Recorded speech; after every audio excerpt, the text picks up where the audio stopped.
Tonight we're going to be installing this Hella 500 fog lamp kit. These are 6-inch driving lights.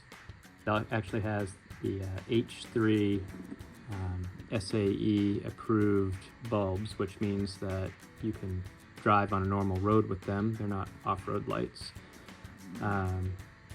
Purchased this kit in particular because it has clear lenses and not amber lenses.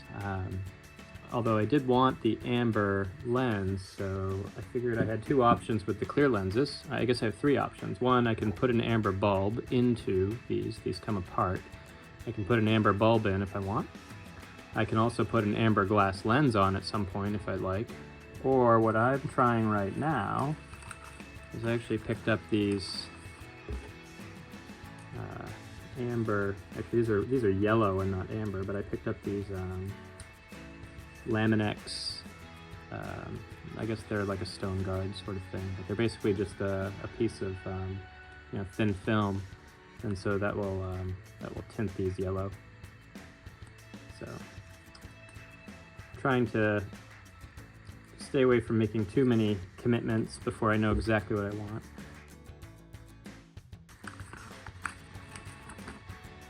So this kit was actually fairly inexpensive. I think it was just under $70 for both lights, and it also comes with a complete electrical setup.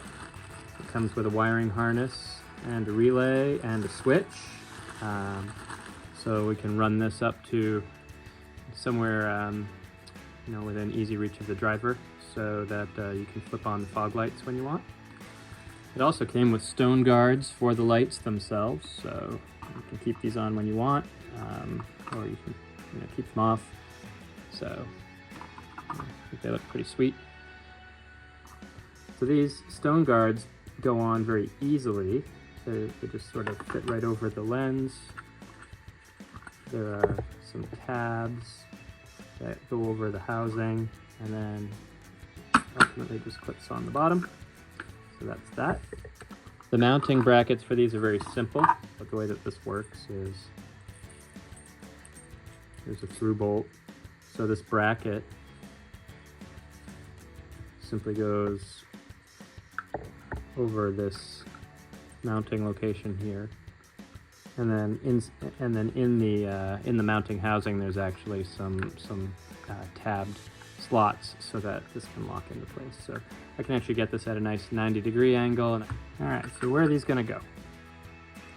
So when we took the rubber bumper off the car in the first place, I realized that I really liked the look of the the old non-rubber bumper MGs. And so one of the very first things we did was source a used bumper from somebody on the MG Experience forum, mgexp.com. And that's been installed at this point. And a lot of people will cut these rubber bumper mount brackets off, and they'll put a full grill in here. And then they do things like they'll mount the driving lights to the grill, or they'll drill holes in the bumper. They do things like that.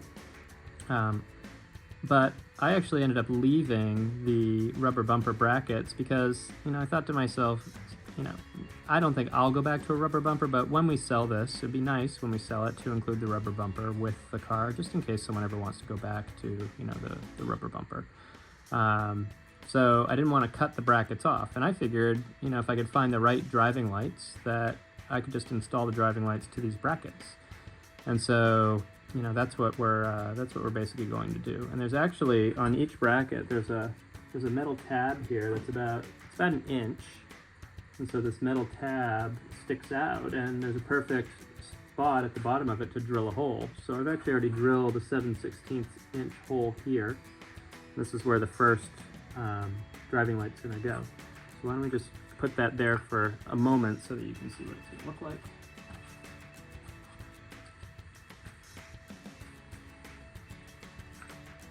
The other nice thing is there's another hole just above it where we can run the wires.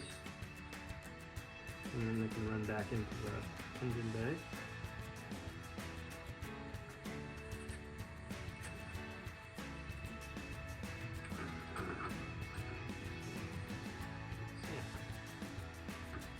One's going to go right there.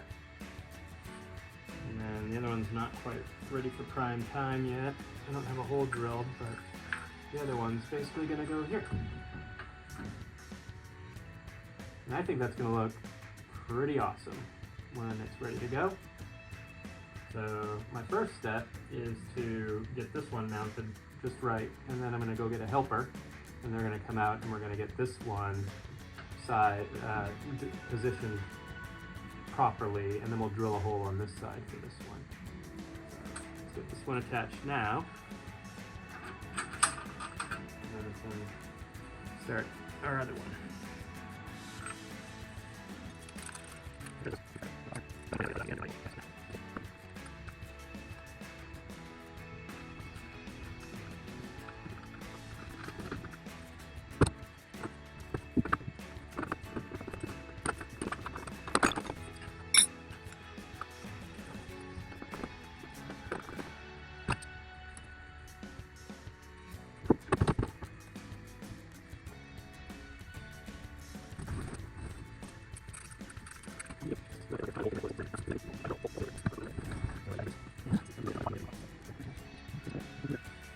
Alright, so with this light set, now we have to do this bracket. And I had my wife come out and had her sort of position it up and down and I kind of sighted it to try to figure out exactly whereabouts it should sit. I don't know if you can see, but the bracket itself is kind of crooked, so, you know, none of this stuff is really straight. The bumper's not straight, the hood's not straight, none of the lines are like perfect, so, you know, it's just important to kind of get it close. But we actually made 3 different measurements here. We tried a top measurement, and then we lowered it, and then we ended up right in the middle. And so we're gonna go with this middle mark and call it good. I mean, you want it to be as lined up as possible. You're never gonna get it quite perfect on a car like this, so.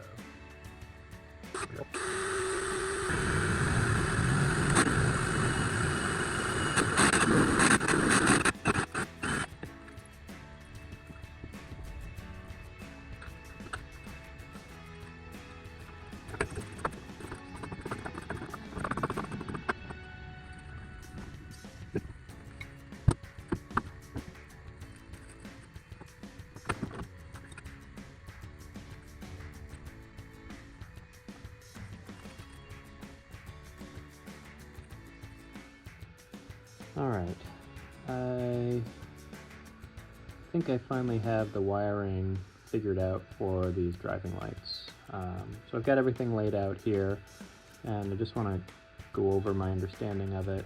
Let's start from the relay, which is the most important part. So here's the relay. This is what actually controls the routing of power to the lights.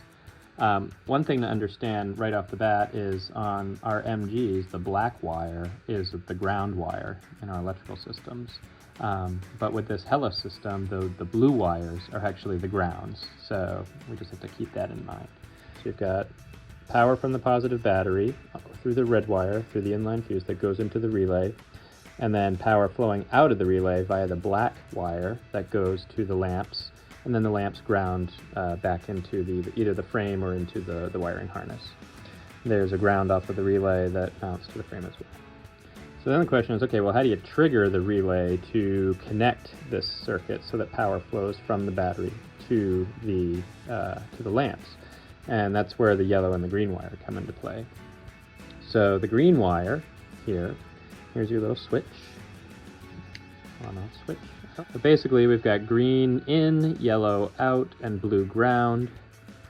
Yellow out goes to the relay, which turns the relay on, which enables the red to black circuit, and electricity flows to the lamps, which light up because the lamps are grounded to the frame or back into the system. And that's really it. So when you first get this kit, everything looks like a big rainbow rat's nest, and none of it is very clear, but it's actually fairly simple. Alright, so for the power, I ended up just for now going to the battery terminal.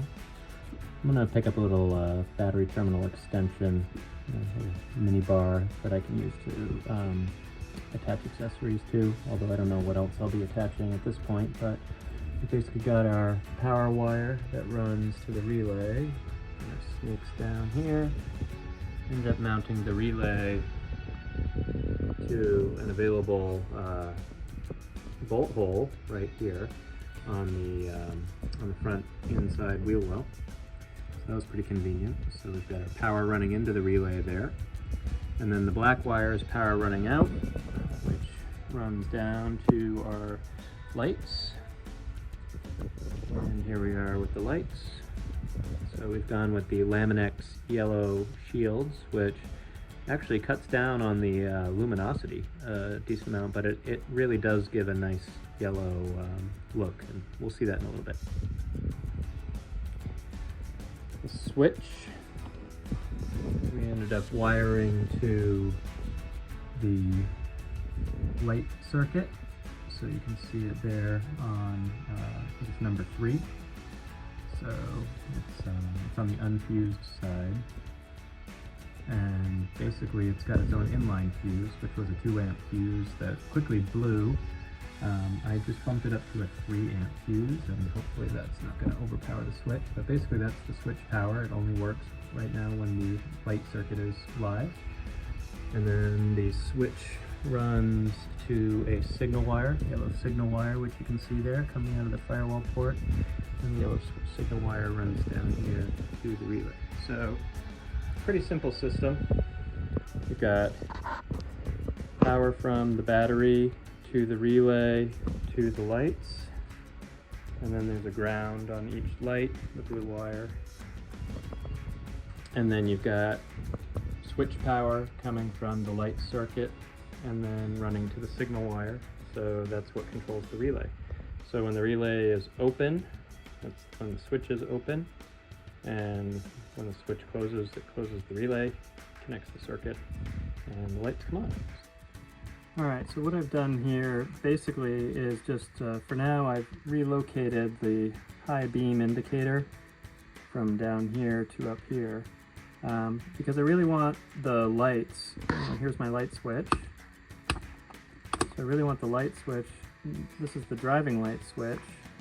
I really want the driving light switch sort of right next to it, so that, you know, as you're driving along and you're thinking, oh, I need extra lighting, you know, where is that? You just reach over and it's right next to the lights. So, you know, if you get started, you can hit the lights and then you can hit this switch. So the only problem is that this is like a 1/2-inch hole.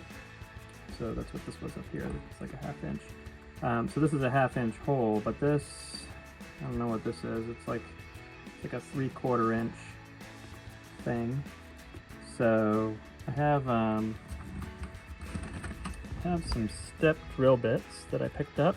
So I've got these ones which range from 1/8 to 3/4, and then I've even got a couple of bigger ones here that go from 3/16 all the way up to 1 inch and 3/8. So I'm gonna use one of these step drill bits to widen this hole here on the bottom just enough that I can press this in. And this actually has these little tabs on the sides, so that when you push it in, the tabs will compress and keep it tight.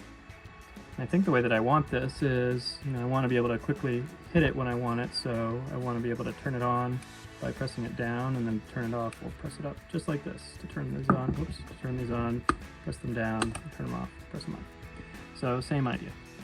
So we'll get the hole widened just enough so that we can take care of that, and then we'll move on to the next part. Alright, I'm trying not to absolutely just demolish. Okay, I'm going to try not to absolutely demolish this dashboard. See where this goes.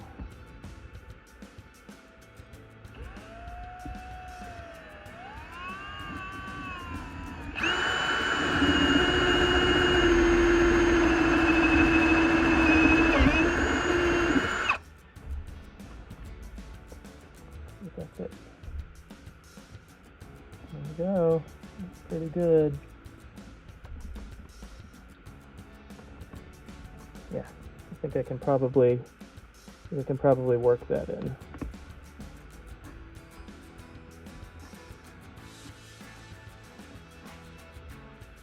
All right, next step, run the wires. Okay, we now have our 3 fog light kit wires. run through the dash. This did end up being a 3/4 inch hole. I had to come back to it with the step drill bit to make it just a little bit bigger. We have our blue ground that I ended up running to one of the bolts under the steering wheel. So we've got a nice connection to frame there. We have our switch power. Switch power I decided to run off of the light circuit. So the fog lights will only work when either the parking lights or the headlights are on. And then the yellow wire is the signal wire. So power comes from the green wire, goes into the switch flips, and then the power runs down the yellow wire to the relay. So that's how that works, and now we'll get the switch installed. Here we are. Here's our switch mounted right here next to the light switch. Very nice. So we're just going to put the marker lights on for now, and then let's go ahead and throw on our driving lights. You can already see the yellow, which looks great, and actually the line of it is really nice. I actually might need to angle them up a little bit, but see, get some really nice yellow going on here. So what we're going to do now is we're going to close up the hood, and we're going to start her up, and we're going to bring her outside into the driveway and get a good look in the night.